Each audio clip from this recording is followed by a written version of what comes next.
International yoga day ആണ്. രാവിലെ നല്ല മഴയായിരുന്നു. ഒരുപക്ഷെ ഈ വീഡിയോ നിങ്ങൾ ഞായറാഴ്ചയായിരിക്കും കാണുന്നത്. എഡിറ്റ് ചെയ്യാൻ കുറച്ച് താമസിച്ചു പോയി. അങ്ങനെ സ്കൂളിലെത്തിയപ്പോഴത്തേക്കും NCC SPC കുട്ടികളുടെ യോഗ പരിശീലനം ഉണ്ടായിരുന്നു. അതൊക്കെ കഴിഞ്ഞ് കുട്ടികൾക്ക് ബ്രേക്ക്ഫാസ്റ്റൊക്കെ കൊടുത്തു.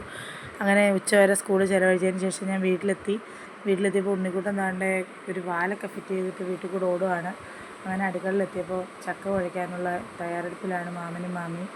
കുറച്ച് ചക്കച്ചുളയൊക്കെ കഴിച്ചു. അവിടുന്ന് നോക്കിയപ്പോൾ മത്തിയൊക്കെ വെട്ടി വൃത്തിയാക്കി വെച്ചിരിക്കുന്നു. മത്തിയും ചക്കയുമാണ് ഇന്നത്തെ സ്പെഷ്യൽ. അങ്ങനെ പരിഞ്ഞിലൊക്കെ ഉണ്ട്. ഇതാണ് ഉണ്ണിക്കുട്ടൻ്റെ കുഞ്ഞമ്മ മുത്ത്. അവളിപ്പോൾ അവധിക്ക് വന്നതാണ്. ഉണ്ണിക്കുട്ടനും കുഞ്ഞയും കൂടെ വീട്ടിൽ നല്ല ബഹളമാണ്. ഉണ്ണിക്കുട്ടൻ വാട്ടർ ബോട്ടിനകത്താണ് ഇപ്പോൾ വെള്ളമൊക്കെ കുടിക്കുന്നത്. അതുകൊണ്ട് കുഞ്ഞ് നന്നായിട്ട് വെള്ളം കുടിക്കാൻ പറ്റുന്നുണ്ട്. അങ്ങനെ ഉണ്ണിക്കുട്ടൻ വെള്ളമൊക്കെ കുടിച്ച് കുഞ്ഞെടുത്ത് സംസാരിക്കുന്നു. അതിൻ്റെ ഇടയിൽ ചക്കയൊക്കെ റെഡിയായി. നല്ല സൂപ്പർ ചക്കയായിരുന്നു. ചക്കയും മത്തി കറിയും കൂട്ടി നല്ല ടേസ്റ്റായിരുന്നു. അങ്ങനെ ഉണ്ണിക്കുട്ടൻ ചക്ക വെന്തപ്പോൾ തൊട്ടേ ചക്ക കഴിക്കുകയാണ്. ഉണ്ണിക്ക് ചക്കയും മാങ്ങയൊക്കെ ഭയങ്കര ഇഷ്ടമാണ്. അങ്ങനെ ഉണ്ണിക്കും ചക്കയൊക്കെ കൊടുത്തു.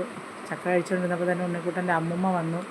അമ്മുമ്മ വരുമ്പോൾ ഉണ്ണിക്കൊരു പ്രത്യേക സന്തോഷമാണത്. പണ്ട് എൻ്റെ കുഞ്ഞിലെ എനിക്കും അങ്ങനെ ആയിരുന്നു. അമ്മ ജോലി കഴിഞ്ഞ് വരുമ്പോൾ അമ്മയുടെ കയ്യിലുള്ള പൊതി അഴിക്കാനും അതിലെന്താണെന്ന് അറിയാനും ഒക്കെ ഉള്ളൊരാകാംക്ഷ, അത് ഇപ്പോൾ ഉണ്ണിക്കും അങ്ങനെ തന്നെയാണ്. അങ്ങനെ ഉണ്ണിയും കുഞ്ഞിയും കൂടെ അമ്മമ്മ കൊണ്ടുവന്ന മിഠായി കഴിക്കുകയാണ്. അങ്ങനെ അമ്മയും കഴിക്കാനൊക്കെ എടുത്തു.